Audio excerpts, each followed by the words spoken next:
Welcome to the Fast Leader Podcast, where we explore convenient yet effective shortcuts that will help you get ahead and move forward faster by becoming a better leader. And now, here's your host, customer and employee engagement expert and certified emotional intelligence practitioner, Jim Rimbach.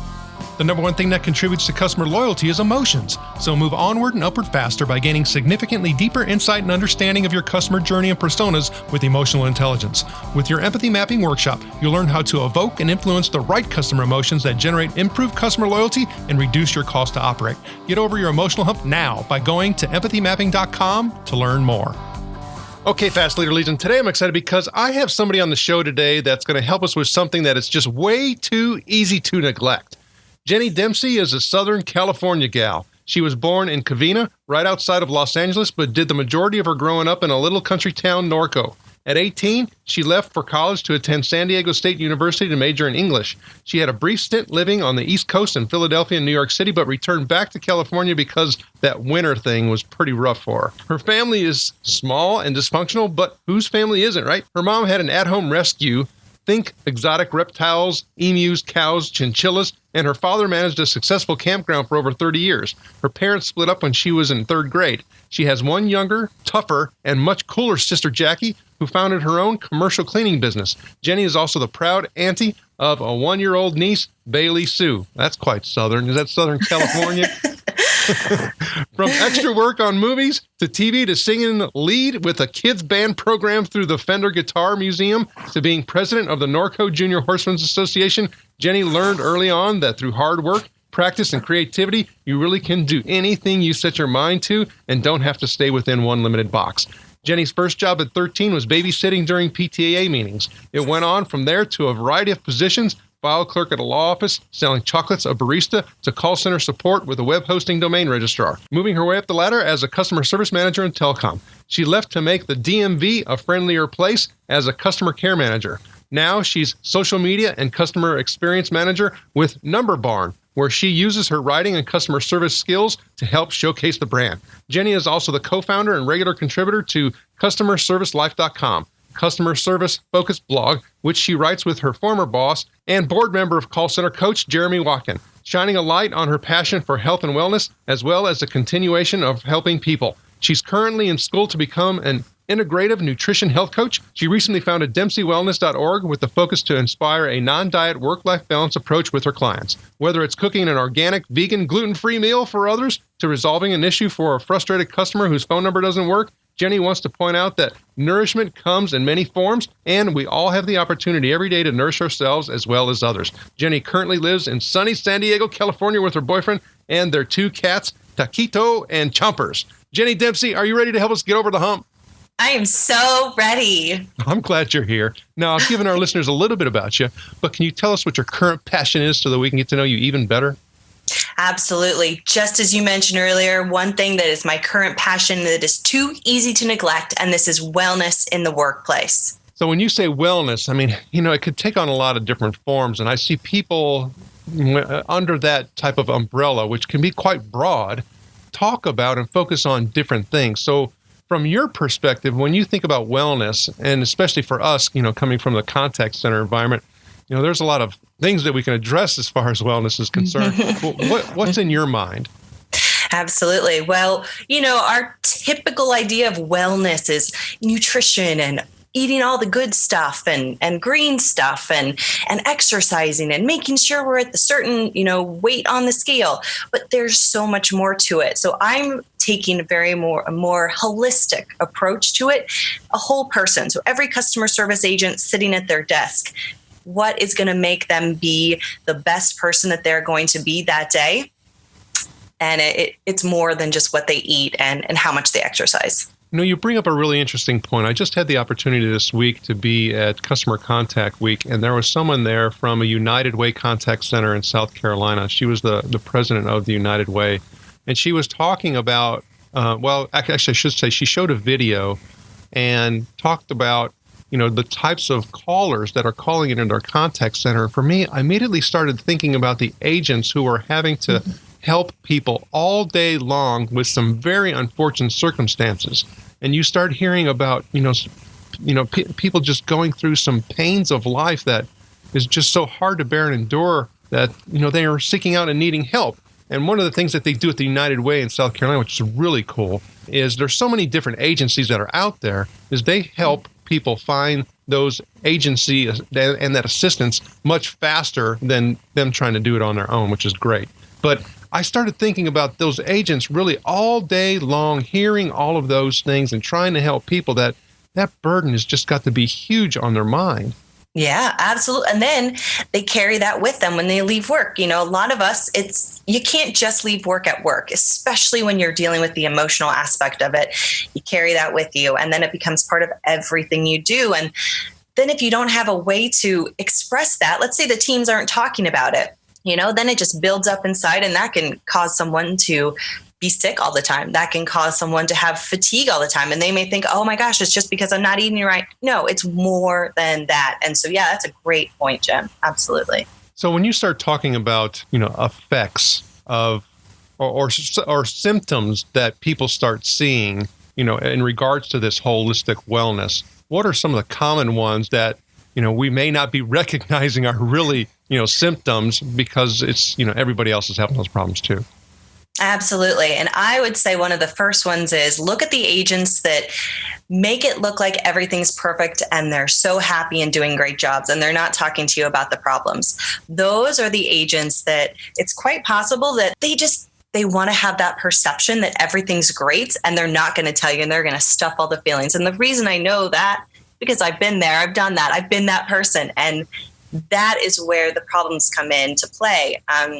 There's also the other things where maybe someone's falling asleep at their desk all the time. It could not be that they haven't had enough sleep. It's just that maybe they're just heavy with all the weight of the stuff that they're dealing with the customers. Maybe it's just too much. So when you start talking about that, I started thinking about, really some of the different types of personalities. And when you start thinking about screening people, for particular jobs, a lot of times we test for their skills, but we don't necessarily test for their personalities. So when you start thinking about from a holistic perspective, would you recommend that an organization do more of that type of evaluating to make sure that they're getting agents who can actually weather, the job? Oh, absolutely. There's a whole, big trend right now, hiring for culture fit and, making sure that the person not only can do the job, in fact, sometimes hiring them not based on skills and based on the fact that they're such a great culture fit, and then training them to make sure that they can do the, day-to-day job.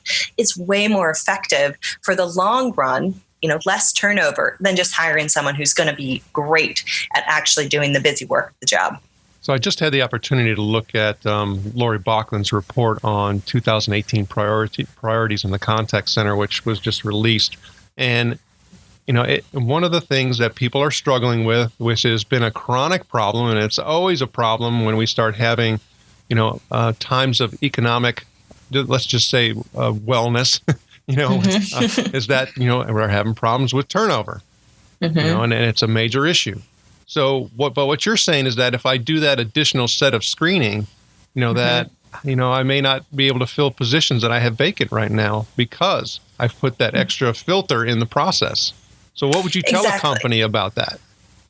Exactly. Well, it's one of those quality over quantity. Yeah, you may have to struggle for a little bit. You may have open desks. You may have to hop on phones because you haven't found the right person to take over that role yet.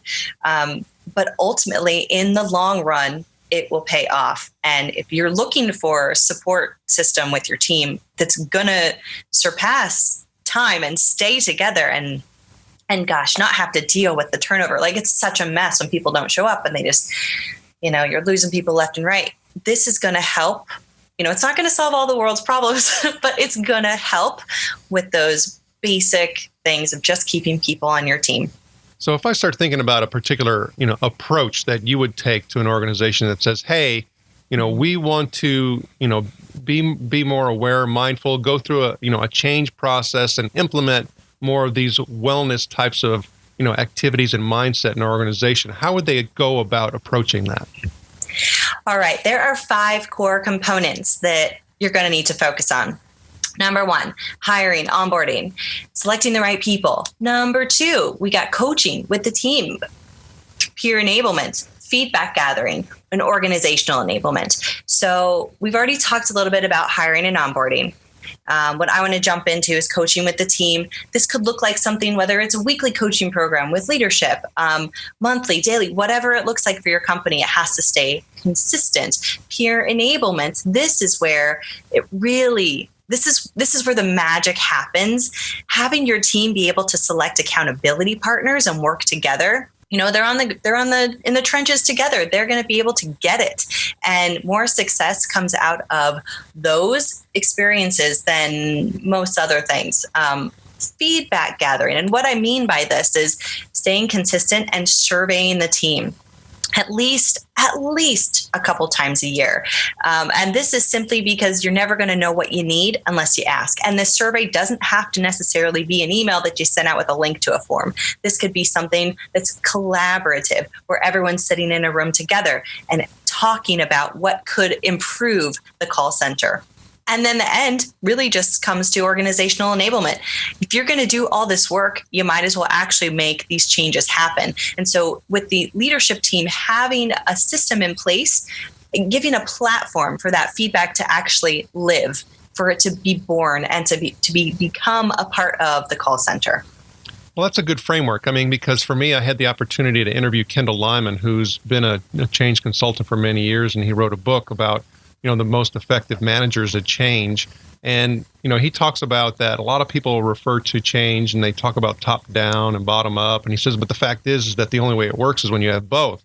So, you talked about the organization and helping with the transformation process. And then you also have the peer activities, where they're working amongst themselves in order to create that, that internal change for one another. So you got to change the person and you got to change the environment. So, so that's a good approach. So when you start talking about, things that, I mean, for me, I see contact centers going through some very, habits. I've been there myself. And, I even watched a video of, a celebration at a contact center, and they're handing around donuts and all this stuff. And I'm like, gosh, I mean, even for me, working in an office for, most of my life now, is I've gotten into some habits to break the cycle of, just being there in the same place for so long. And, I have to get up and I take more frequent breaks than I used to. It could be kind of hard in a contact center. But when you start talking about some of the tactics to break up, some of the habits that we've had, what have you seen be successful? What I've seen be successful is literally, it has to start with someone that the team looks up to, whether that's their manager or whatever, or whether it's someone in the group. It starts with one person. Have you ever seen that video on leadership where there's one guy doing a crazy dance by himself, and then all of a sudden another person comes over, and then suddenly there's a huge group dancing? And it was just started with one crazy guy doing this crazy dance, and everyone thought he was nuts until they joined in. It really starts with someone that the team can trust, that is walking the walk. And if they can do that, then it's easy. Then everyone's like, oh, you know what? Maybe I can implement something for myself. And the habits slowly start to shift. It's gradual. It's not going to happen overnight. It's those things that take a while to shift, but it has to start with someone that the team trusts. That's a really good point. I think most successful, programs need to find their champions and, support their champions and, enable their champions. So, that's a good point. Okay. So with all of this and just change process as a whole, we need a lot of energy to keep us going. And one of the things that we look at on the show are quotes to help us do that. Is there a quote or two that you like that you can share? There is. And there's something that I say all the time, and it's something that means a lot to me. And in order to take the best care of others, you must first take the best care of yourself. And I think that whole self-reflection thing, when I heard you say that, I started thinking of some people that are close to me. And that's, one particular person. She says that all the time. However, I want to flip it back, but I it's like you have to do that to you. Are you saying it just to me, or are you saying it to yourself too? Because I need you to do some things so that you're still around and healthy for many years. Okay, so but I know talking about you're growing up and doing the different jobs and finding your way into the contact center and now working in wellness. I know there's humps that you've had to get over. Those things teach us a lot. Is there a story that you can tell so that we can actually get over the hump faster? Oh, absolutely. So I am very much this one. I took on this superwoman role kind of in my call center career, and I think I still am guilty of it, but I've learned a lot from that. And it's not necessarily realistic, but when I was working as a customer service manager in telecom years ago, I also managed a separate department, required a high attention to detail. I was working about 50 hours a week. I was rarely taking my breaks, rarely taking vacations. In fact, I had the highest amount of vacation time in the entire company.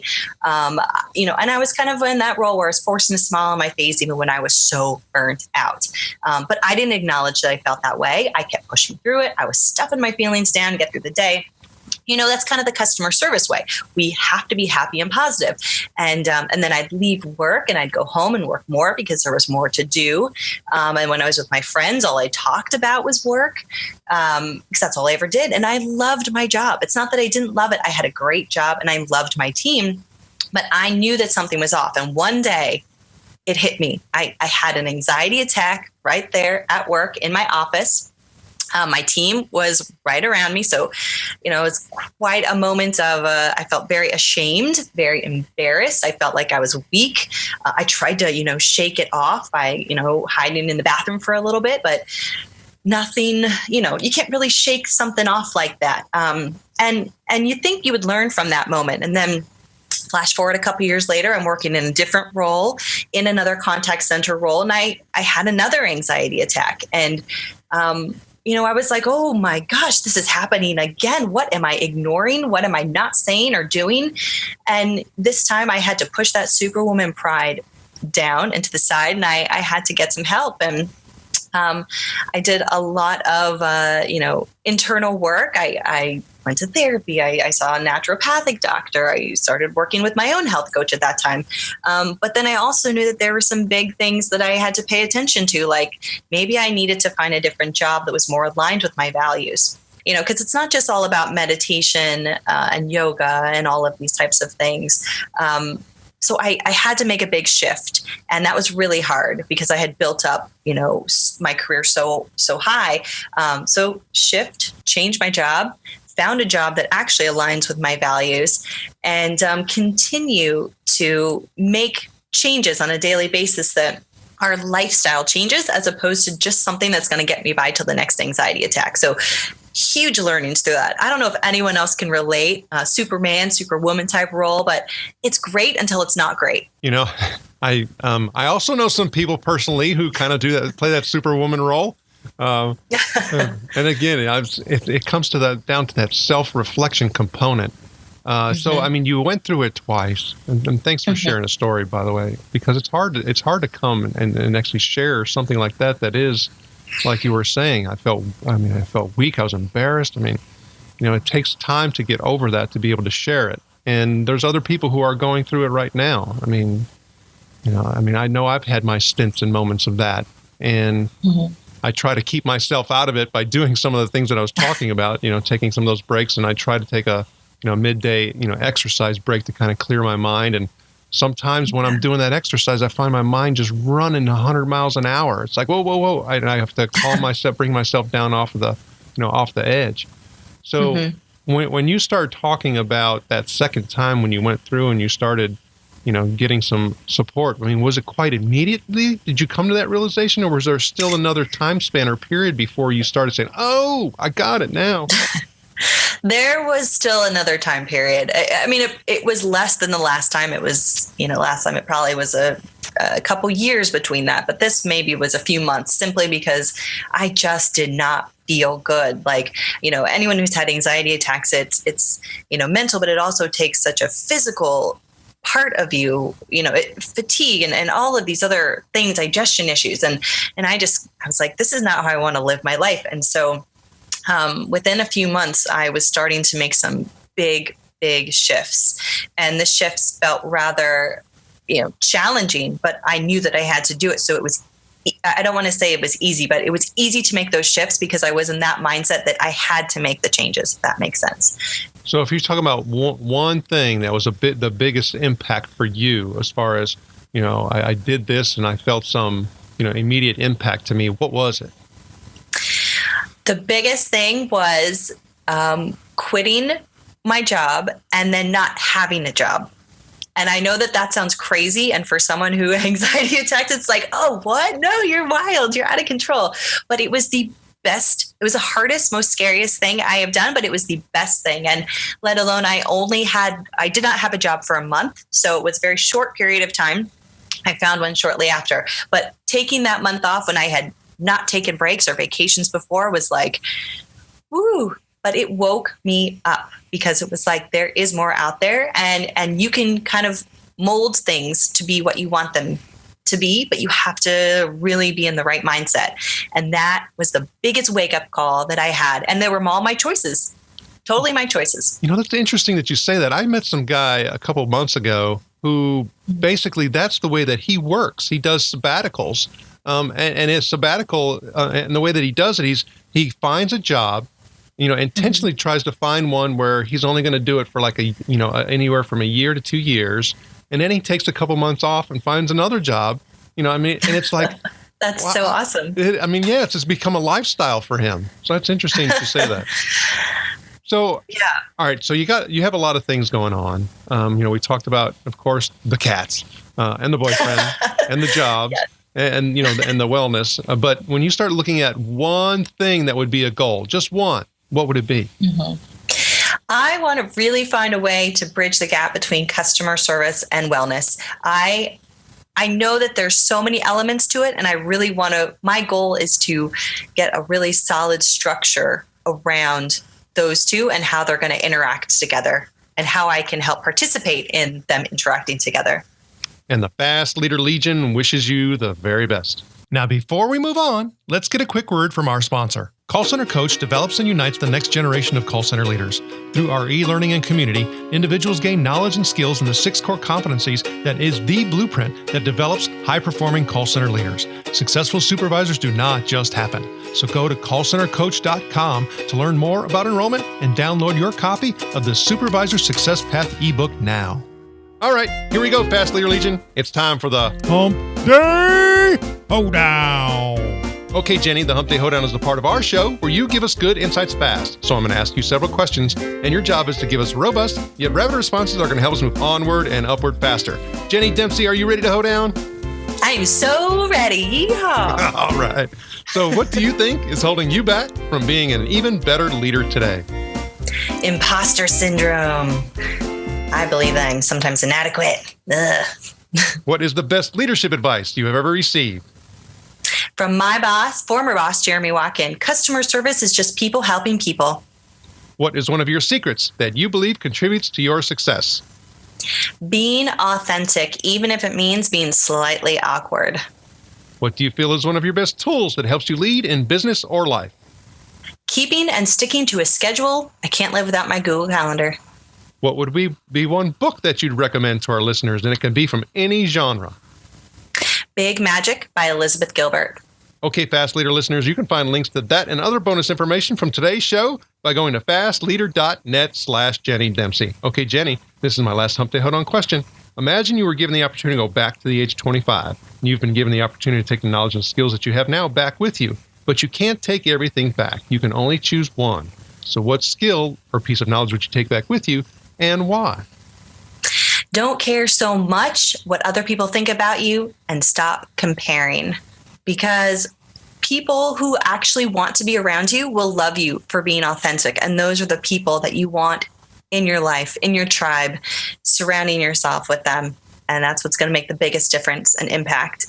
Jenny, it was an honor to spend time with you today. Can you please share with the Fast Leader Legion how they can connect with you?